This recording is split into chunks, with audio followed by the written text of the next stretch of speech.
This is WBSM On Demand. Good morning. Good morning. What a beautiful day it's turning out to be. Hopefully you're able to get outside and enjoy the sunshine while we have it. It's beautiful out there. We're now joined by Ted Nesi. He's a political director down at WPRI, Channel 12. He also writes really a must-read column. Nesi Notes, you can find it at WPRI.com. It comes out every Saturday morning. If you follow me on Twitter, I generally put it out every week. It is must-reading for anybody who follows Massachusetts and Rhode Island politics. Everybody reads Ted Nesi's column. We're now joined by Ted Nesi. Good morning, my friend. How are you? Hello, sir. How are you? I'm good. Like you said, it's nice. Actually feels like fall, which as a New England boy, I like that. I do like the fall.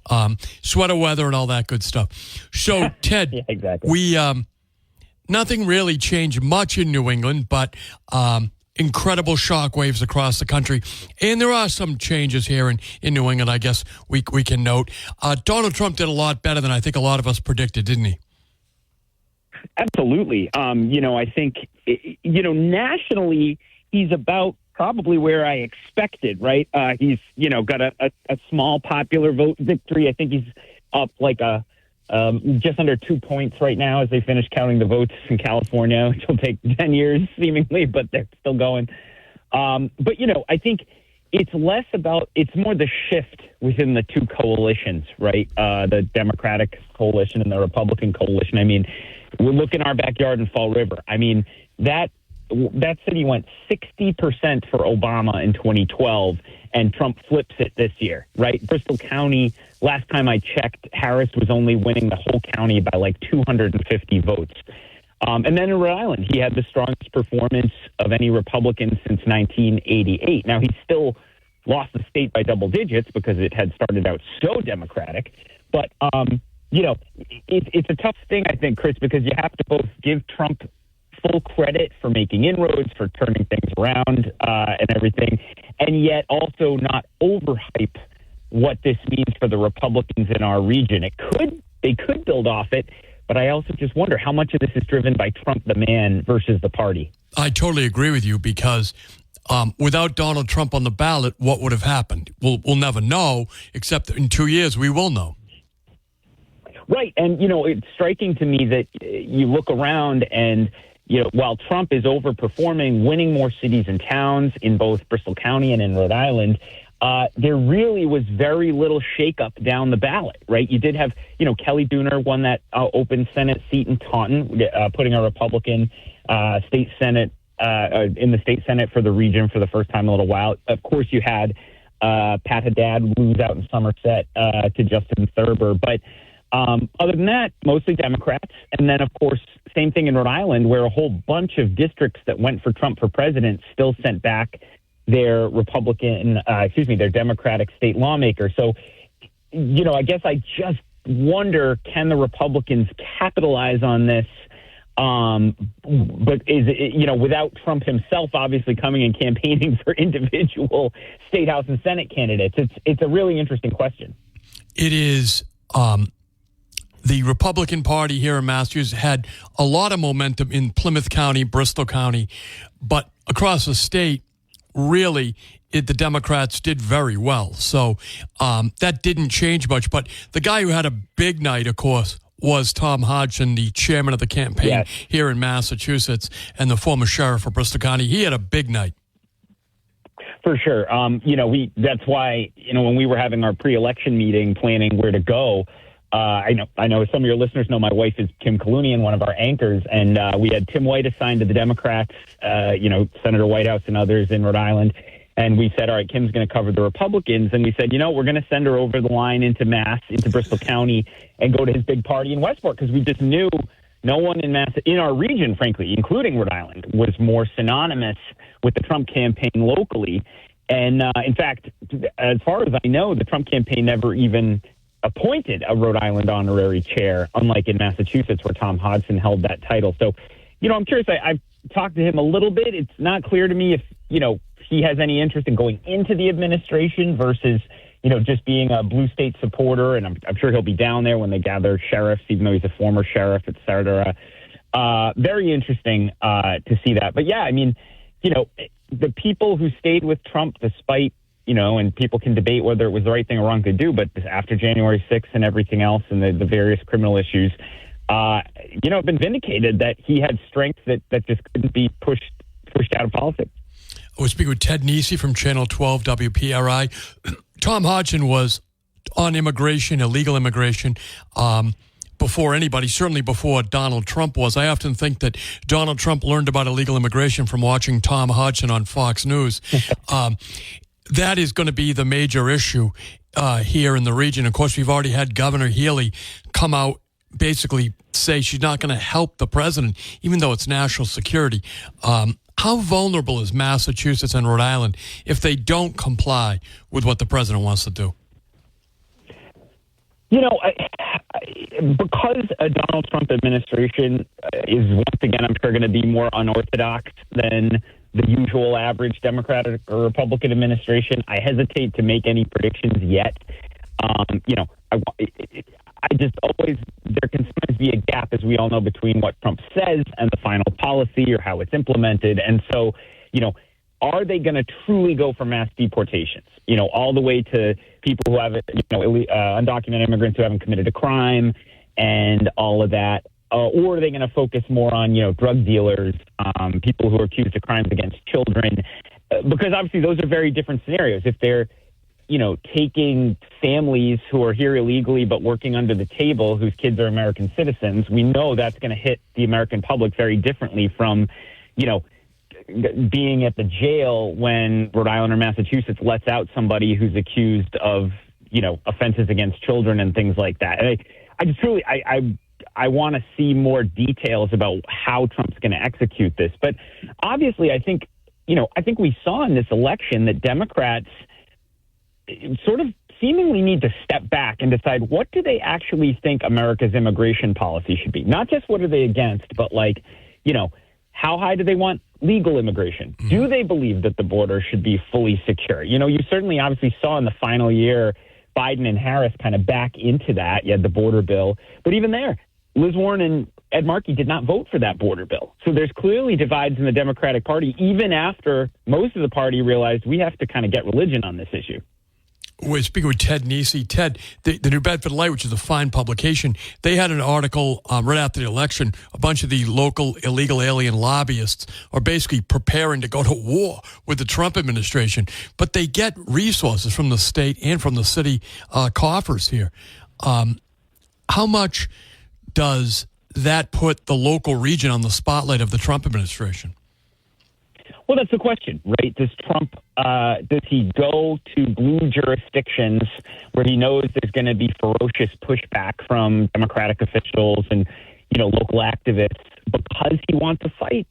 Or is he going to target places where he can get more cooperation first and kind of lead these states to figure it out for themselves? I mean, certainly, Greg Abbott from Texas, the governor down there, this sending of the migrants who'd arrived up to the blue states clearly did change the discussion, right? Yes. You saw there's the cover of my friend Simon Van Zylen Wood has a cover story in the new issue of New York Magazine. He's actually a Brown grad. I met him when I was a reporter here, and he was a student, actually. He has a great piece where he went to AOC's district in New York to find out why it had gone so heavily toward Trump, even while electing one of the most left-wing legislators in the federal government.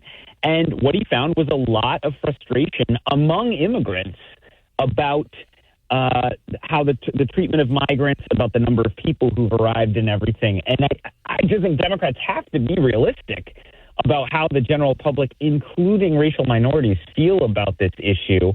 But then I also don't think we should be deaf to the fact that Trump has risks here too. I mean, we've seen before people, I've seen it. I mean, if there's some 5-year-old crying with a teddy bear while mom and dad are led away who were working underground but weren't committing crimes, that just hits people differently. It's when you have this many people here without papers, you have a very wide variety of people. And so we've had lots of big talk before about immigration and cracking down, et cetera, but it doesn't always happen as fully as has been said. But Trump is someone who might actually try to do it, which is why I'm sort of hesitating to characterize, because I want to see what he does. We're speaking with Ted Nesi, who covers New England politics, world politics as well, for the WPRI, the Channel 12 out of Rhode Island. Ted, the congressional district currently occupied by Bill Keating. The guy who barely ran a campaign, nice guy, went by the moniker Nurse Dan Sullivan. Good last name for Massachusetts politics, but he did incredibly well with a shoestring budget. What do you think that says for Congressman Keating? What was the final margin in Keating-Sullivan, Chris? It was like 40% of the vote, 44% of the vote for Sullivan. Yeah. Yep. So I thought that was so interesting, and I'd compare it to, we had basically no Republicans running aggressive campaigns for U.S. House in this region, right? There are 4 House seats for Bristol County and Rhode Island, and not a single one had a well-funded, super active campaign for, in fact, Jake Auchincloss didn't even have a Republican opponent. He just waltzed back in. And so both Dan Sullivan in the Massachusetts 9th, who ran against Keating, and Stephen Corby in Rhode Island's 2nd district, who ran against Seth Magaziner, spent, I believe neither one spent enough money to even have to report their fundraising to the FEC. Less than $5,000. Yes. So you're talking about, we're not just talking about underfunded campaigns. We're talking about basically no funding campaigns. Right. And yet both of them got, as you just told me, 40%. I think Corby got 44%, 42%, somewhere in there, doing basically nothing. And that tells me that's actually really helpful to us as political analysts, right, Chris? Because that's basically a test of the base Republican vote. Even if you've never really heard of the candidate, 40% or so of the voters in those House districts were going to cast a ballot for the Republican nominee, didn't want a Democrat to go to Congress. The problem, of course, as we've seen many times now, is every extra percentage point from there is very hard to get, right? Yes. So you think, you start with 40, 42, 44, you're nearly there to 50% plus one. But I saw it with Alan Fung in that big Rhode Island U.S. House race 2 years ago against Magaziner. Popular guy, tried to run as a moderate. He got all the way to 46 or 47%, but just could not get those last few percentage points of sort of swing voters in this region to say they wanted a Republican representing them in Washington. So that's, again, where I'm sort of stuck back and forth thinking definitely Republicans can do well in some of these districts, but can they actually win? I don't know, and maybe when Keating eventually retires, I expect, sometime by the end of the decade, Bill Keating will probably hang it up and it's an open seat. It's also what kind of election is it? Will it be a midterm in the Trump administration if Keating retires in 26, where there might be some backlash that might help the Democrats? We know Donald Trump won't ever be on the ballot again. If it's Vance or his son, will they be strong in these regions like Trump himself has been? A million interesting questions. John Mitchell, the mayor of New Bedford, he's always speculated on. He did a very interesting event over the weekend. He put it up on his Facebook page. He did it at the mosque in Dartmouth. What does that tell us, if nothing, maybe nothing, about John Mitchell's future plans? Well, look, I think you and I both know, Mitchell even better than I do, but we both know him pretty well, I'd say. And we both know John Mitchell is ambitious. I don't think he wants to end his career as the mayor of medium-sized city in Massachusetts, right? I don't either. Love that. House seat. And I think he is appreciative of being the mayor. I'm not trying to say he doesn't like it, but I just think, like a lot of people, he's got wider ambitions. I continue to wonder if, could he win a Democratic primary for that House seat when Keating eventually retires? Because so much of it's out on the Cape and the Islands and, some more progressive places. Would he have enough support in greater New Bedford, where I know some of the people who should be his allies don't get along with him? Right.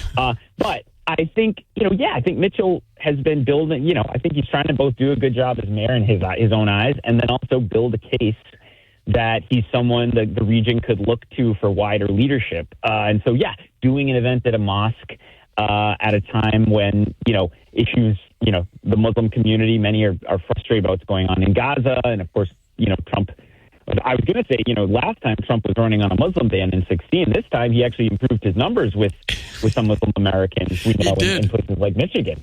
So, you never want to characterize these groups too broadly, because Trump, he has an appeal that people would not have expected based on some of his rhetoric because people like the rest of his rhetoric. Right. It's a fascinating phenomenon. We're speaking with Ted Nesi. Ted, you had an interview a couple weeks back now with Senate President Ruggiero in Rhode Island, where he talked about, you asked him about the about doing a millionaire tax down there. I thought his answer was really interesting. Tell us what Senate President Ruggiero said about the millionaire tax, the benefits for Rhode Island they're seeing from the Massachusetts tax.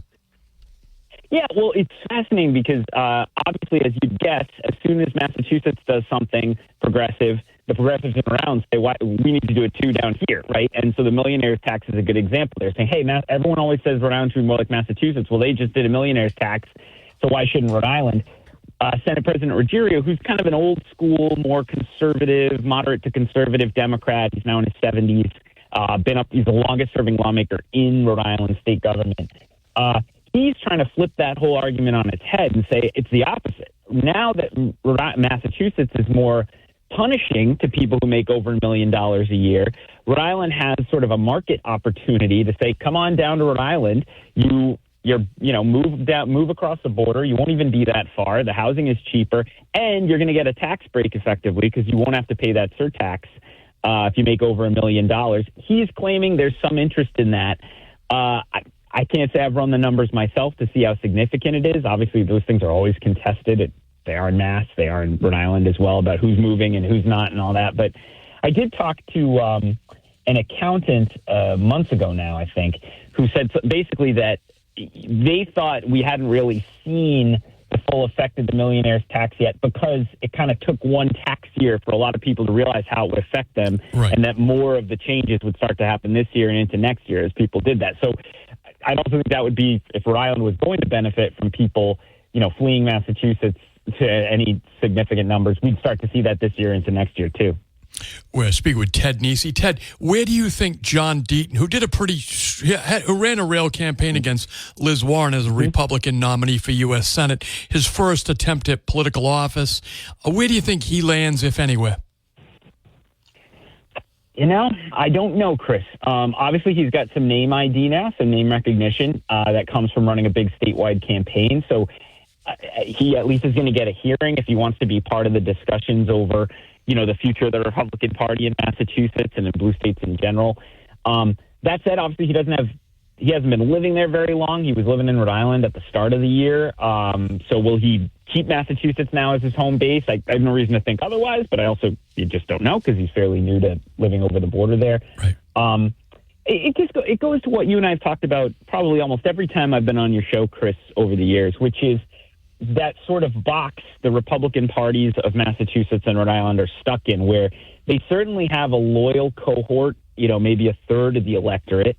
Now maybe that's grown to even 40% in the right environment. Deaton got 40%. Those House candidates got 40%, et cetera. But, who has the plan to get to 50%, right? Yes. Who knows how to talk to both the base Republicans who are on board with kind of Trumpism and all of that, and then simultaneously have a message that appeals to enough of the moderate voters, who clearly are usually voting for Democrats, because that's why the Democrats wind up winning all these races. Right. I think it's very hard to do, Chris. I think it's very hard to find a middle ground, a way to talk that's pleasing to the base, but gets to we saw it toward the end with Charlie Baker, where he had to simultaneously, rebuke Trump every time Trump did something that wasn't popular in Massachusetts, which only further angered the Republican Party base against him, but kept him popular with the rest of the electorate. That just feels like a very tough road to climb for John Deaton or any other Republican. We're speaking with Ted Nesi from Channel 12. Of course, Massachusetts' own Kennedy family is now likely to be represented in the Trump administration. How do you think the region's delegation goes with Bobby Kennedy, the senators, on confirmation? Well, I have little doubt he's going to get no votes because of his opinions on vaccines and issues like that from the floor. And it'll be kind of wild to see the person who holds Ted Kennedy's old Senate seat voting against a Kennedy for a major government post. But I just was thinking over the weekend, Chris, and I'm sure others have said this too, but if you told us 5 years ago, 2019, as Joe Kennedy III was kicking off that Senate primary against Markey, that the Bobby Kennedy descendant who had the brighter future in politics was RFK Jr., not Joe Kennedy III. Nobody had believed him, and it's just a good reminder never to think too far ahead because surprises happen in politics. I read that in your column this weekend, and I thought that's exactly right. Right? We just wouldn't have expected that. I think too. If I just have one other thought on the Republicans. Sure, just bouncing back a topic. We had kind of one of the things I love about covering both states is I can kind of do compare and contrast because of my job. And this cycle in the U.S. Senate races, Chris, you kind of had a test in both states of different ways of running for U.S. Senate as a Republican in a blue state. So Deaton, as I'm sure your listeners know, ran away from Trump, right? Yes. Said he wasn't voting for him, said he was pro-choice, sometimes tried to hit Warren kind of from the left on not helping working families, stuff like that. And, of course, she tried to still make him into, like, a Trumper and all that from her rhetoric. But then down in Rhode Island, you had Patricia Morgan, a state rep, who was quite aligned with Trump. She has been. She's moved more to the right in more recent cycles versus her earlier political profile. What said she was, supporting Trump, backed the Dobbs decision on abortion, et cetera. And they both got about 40%. Right. It's almost like a political science test where you say, all right, what if you run kind of to the left of the Republicans nationally? Well, no, it didn't work for John Deaton. Well, what if you just stick with Trump and just really hit the Democratic incumbent hard? Well, no, that didn't work for Patricia Morgan in Rhode Island. So just, again, reinforces why I'm always perplexed on how to think about the Republicans when they have this base strength, but not enough to get to 50%. Ted, I want to thank you for always being willing to join us. You can read his column, Nisi Notes, on WPRI.com. Thanks a lot, Ted. I really appreciate it. Always fun to be with you, Chris. Have a good one. Thanks. Folks, that was Ted Nisi from Channel 12. Stick around. We're going to take a quick break after I remind you to get that crack in your windshield fixed. It's very easy to do. Just reach out to Citywide Glass. You can go to citywideglass.net or give them a call in Fall River or Dartmouth for your auto glass repair. Citywide Glass. You don't have to go to them. They'll come right to you. They have a mobile team all over Bristol County, right? The mobile team comes right out to your home or to your work. You tell them where you want them to go, when you want them to be there. They'll show up. It's just a matter of a phone call away. You don't want to go through the winter with that crack in your glass. It's very dangerous for you, for your family. Get it fixed immediately. It's no difficulty doing it. Citywide Glass, they take all insurance, so it won't cost you a dime out of your pocket. Citywideglass.net. Make an appointment today for the mobile team to come out to your work or your job or your home. Call them in Fall River, call them in Dartmouth. Citywideglass.net on the internet. Take a break. We'll be right back. Welcome back to the program. I'm Chris McCarthy, and you are the audience. Taking your calls at 508-996-0500. At the start of the program, I played you a clip from the Thursday New Bedford City Council, the last full city council meeting. And the mayor is looking to add a new position. Now, he doesn't need the city council because he's going to use ARPA funds. But later in that meeting, there was another discussion that I think is worthy of you hearing it, because many of you in the audience agree with me that as goes New Bedford, goes the region. And many of you don't have the time or the inclination to pay attention to the city council. So I do it so you don't have to, right? So I'm now going to play a clip from later in that meeting, which is a discussion about a stormwater grant, $500,000. That the city's looking to get, and they want to borrow in advance of getting that grant, if I understand the situation properly.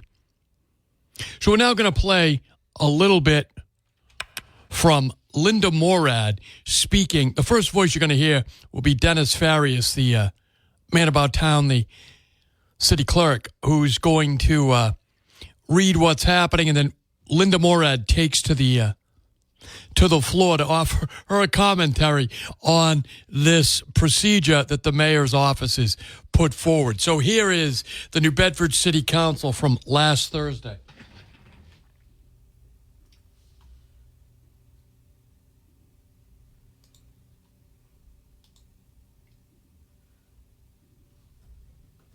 Loan order appropriating $13,494,375 for the purpose of making critically needed repairs to city-owned buildings, included but not limited to projects for the repair and renovation of recreational facilities, general office space, replacement of capital equipment and vehicles, and roads and infrastructure improvements. M6A is the loan order. Motion been made to refer to Finance by Council Abreu. Second. Second by Council Giesta. Anybody on the question? Seeing none, all in favor say aye. Aye. Opposed? The ayes have it. Reading. Motion been made by Council Morad to receive and place on file and refer to a second reading. Second. Second by Council Giesta. On the question. On the question. Thank you, Madam President. I'm appalled. There's a $500,000 loan order in front of us tonight, and as the Chair of Finance, I just referred it to a second reading. I've been here a long time. We don't appropriate money. We don't approve the appropriation of money, especially a six-figure loan order, without some type of discussion in finance regarding what the project is. I don't know if any of you, maybe the ward councilor knows, what the costs are, what the contingencies are, how you're going to cover the overruns, et cetera, et cetera. We don't do that. But once again, this administration and the Director of Parks, Beaches, and Recreations, the great title, whatever it is, don't really care. And they're ramming it down the council's throat. If you read the paperwork that was submitted, the deadline for approval of this item is December 31st. If it's not approved, signed, sealed, and delivered by December 31st, the grant doesn't come to the city. The State Department letter that's in your package was received by the city on September 23rd. It's November 14th. Here it arrives. So it missed the October 10th meeting. Refer to Finance, plenty of time for a discussion, plenty of time for a second reading, plenty of time for it to get approved by December 31st. It missed the October 24th meeting. Plenty of time to refer it to Finance, plenty of time for second reading, plenty of time to get it approved by the deadline. But the Park Department Director wrote the letter to the mayor on October 30th. It arrived in the city on September 23rd. So here it is, November 14th. Now, you all know how it works. Goes to Finance, have to come back out of Finance, means it would be on the end of November's meeting, means the office would have to advertise it and get it in the paper and get it advertised for the December 12th meeting. It doesn't work. The other alternative is for all of you to have to come in here sometime in December to approve this item in a special city council meeting. I'm done with that. I bet there's 10 other people that are done with that. I know the clerk's done with it. I know the assistant clerk's done with it. Do your job. If you want us to do our job, do your job. This isn't a one-man show. There are checks and balances in the way things work here. And it's important that when there's something that's got a timeline on it, that you understand what it is and you get it here in time. But this administration's been here 12 years now. They can't figure out what the timelines are yet. You got a chief of staff upstairs being paid lots of money and can't get things down here on a timely basis. This director of Parks, Beaches, Recreation, whatever the title is, reports to that chief of staff. You got two people that don't know how the process works. Shame on them. When we're in finance and we're talking about what we're going to do with all these requests to put money back in the budget, I got a couple of staff members that should go, because they don't know their jobs. And when we start adding up those people, we'll make up the difference for some of the money that this administration wants to put back in the budget. So I'm sorry that I'm asking my colleagues to do this tonight, to pass this to a second reading without any discussion, because there's no way for us to get it on the December 12th agenda, to get it approved in time for December 31st. I assume if you have questions, the councilor from Ward 5 may be aware of what's going on. You can speak with him, and maybe you can call the director of Parks, Beach, and Recreations, whatever it is, and you might get your explanation. But hopefully on December 12th, we're approving this and not taking no further action. Thank you. Thank you, Council Morad. Council Lopes. Thank you, Madam President. So I will say that the administration has not reached out to me, but Mary did. Mary and I have talked about it. We've also talked about presenting this after at a Ward 5 neighborhood meeting so that the residents understand what's going on, especially as we're trying to address the stormwater issues. As most people know, the stormwater issues around Buttonwood Park. So, you know, the Director of Parks, Beach, and Recreation did reach out to me. She did make me aware of it. Me and her have had a good conversation about it, and I asked her if she would be willing to go to a neighborhood meeting and discuss it. I figured we'd have that neighborhood meeting in the new year once we knew that the funds were approved and adopted and that we'd be getting reimbursed through a state's park grant. But I will say that the administration did not reach out to me, but Mary took it upon herself to make me aware of the situation, the funding that they were applying for, and then once the funding was accepted and approved, she did reach out to me again to let me know that the funds were accepted and what the scope of service would include. And then I asked her if she would attend the Ward 5 neighborhood meeting, and she agreed to do that. So I will say not from the administration, but from the Director of Parks, Beach, and Recreation. I will commend her for her making sure as the ward council I knew what was going on. Thank you, Council Lopes. Anybody else on the question? Madam President, I'll take a second, please, if no one has a yes, first. Yeah. Nobody else has a first. Council Morad, on your second. So I think Councilor from Ward 5, I appreciate that, but, the neighborhood meeting doesn't appropriate funds, the council does. And second of all, I'll stand to say this item appeared in September 23rd in the city. That's when it arrived. The director may have reached out to the ward council, but the request to come to the council didn't land upstairs until October 30th. I don't know where it was for 37 days, but it wasn't where it should be. And then in addition, while I'm standing, Madam President, the clerk during the councilor's debate indicated that the assistant city clerk has indicated that although we're passing the loan order to a second reading tonight, that we should adopt the resolution tonight. So when I sit down, I'll make a second motion, and I hope my colleagues will support that at the recommendation of the assistant council clerk. Thank you. Yeah, thank you, Council Morad. Anybody else?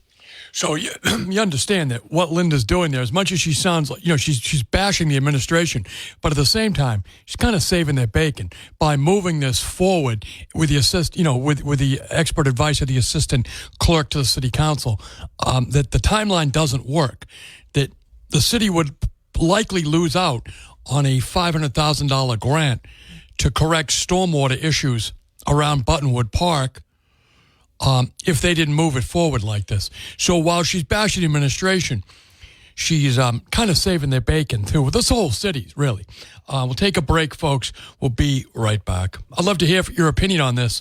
Again, she's the only councilor until she prodded the Ward 5 council to get up and talk on it, right? She was the only one talking that night, really. I mean, Brian talked later, too, on other issues. So maybe that's not accurate. But anyway, stick around. We'll be right back.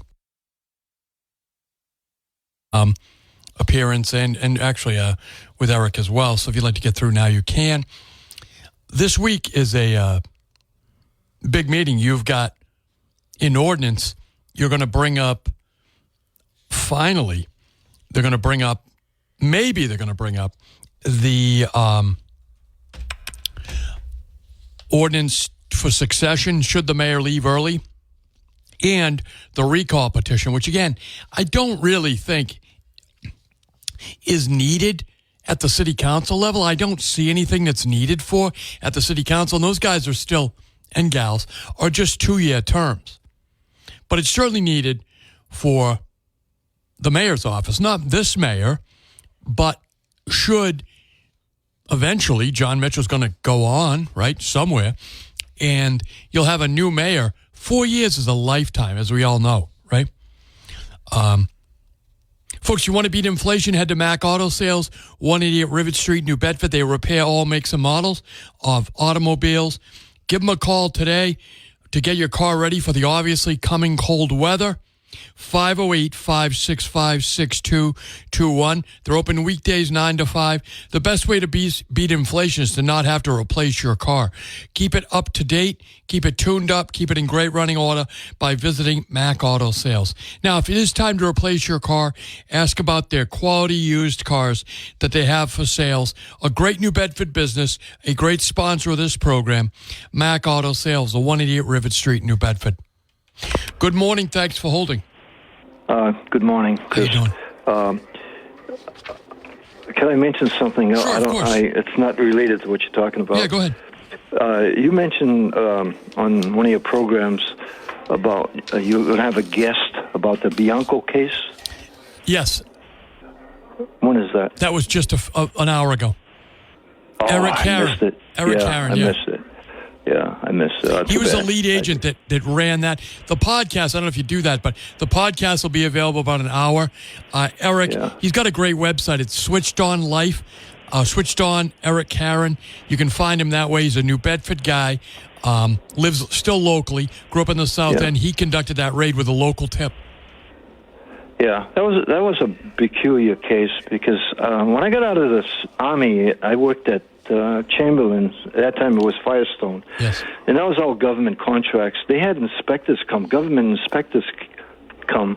They must have had government inspectors. Eric just said that. He said that was part of the defense was the guy who was running the illegal operation said, hey, I had Department of Defense inspectors in there all the time. Yeah. Well, I'm glad you brought it up again because that's informed the people because that was a very strange thing to happen over there. And your local officials knew about it, I'm sure. Oh, of course they did. Everybody covered it up. It was a $300+ million government contract. Yeah, and a lot of citizens around here were looking for work at that time, yes. and they were hiring illegals. Oh, that goes to show you, your local politicians will come around election time and tell everybody how they're working for you. Yeah, sure they are. They're working for somebody. Thanks for the call as always, my friend. Think about that.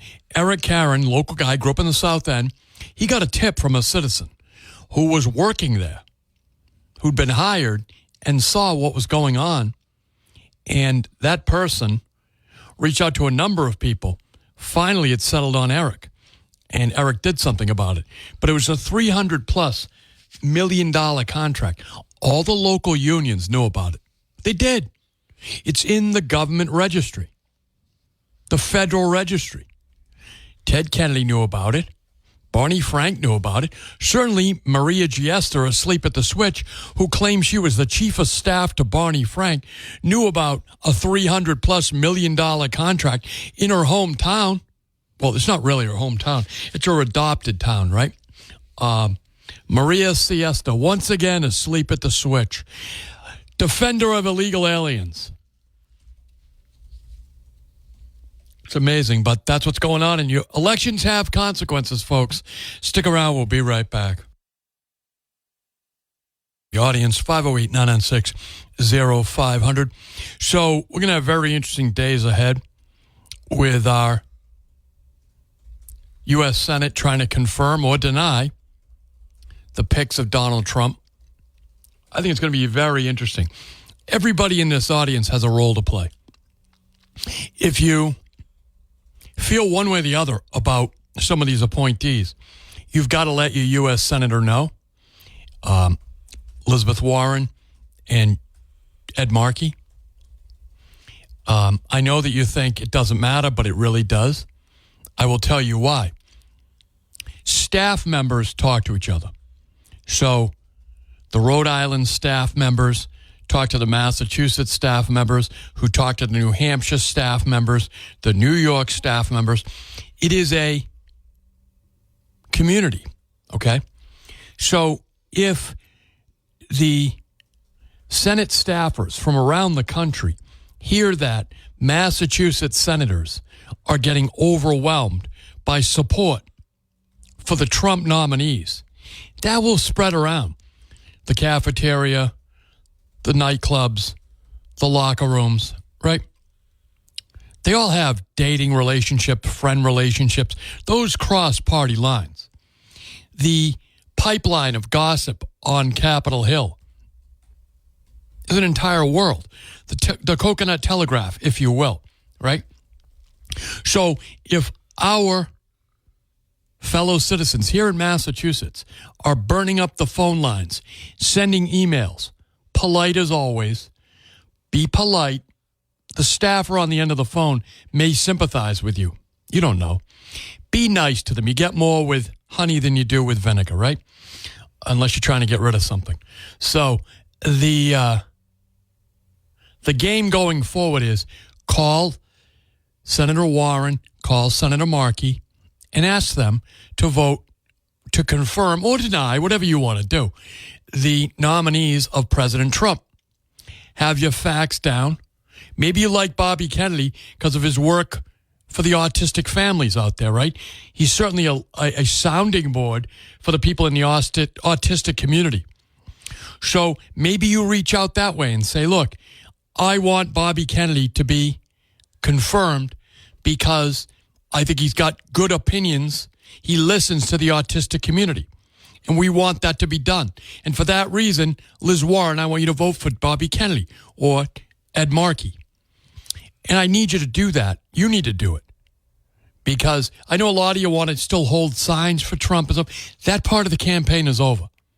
You're now a citizen again, and you have to lobby your U.S. senators. Lobby your U.S. senators to confirm all the appointees of Donald Trump, recognizing there's going to be some no votes. Move on. Go back to the playboard, right? Focus on what you can control. Control your own time. Involve your neighbors, other people in your community, whether it's the gun right community, the autistic community, the taxpayer community, whatever it is. And lobby your senators as a team. Rally around Tom Hodgson. Join the Republican Party. That's the most you can do for the country now. If you're on the opposite side, do the same. Join the Democrat Party. Try to make a positive difference, right? The other thing you could do is call WBSM and speak to the next host, Barry Richard. Barry will be here till 3 o'clock, and then we have the great Howie Carr after that.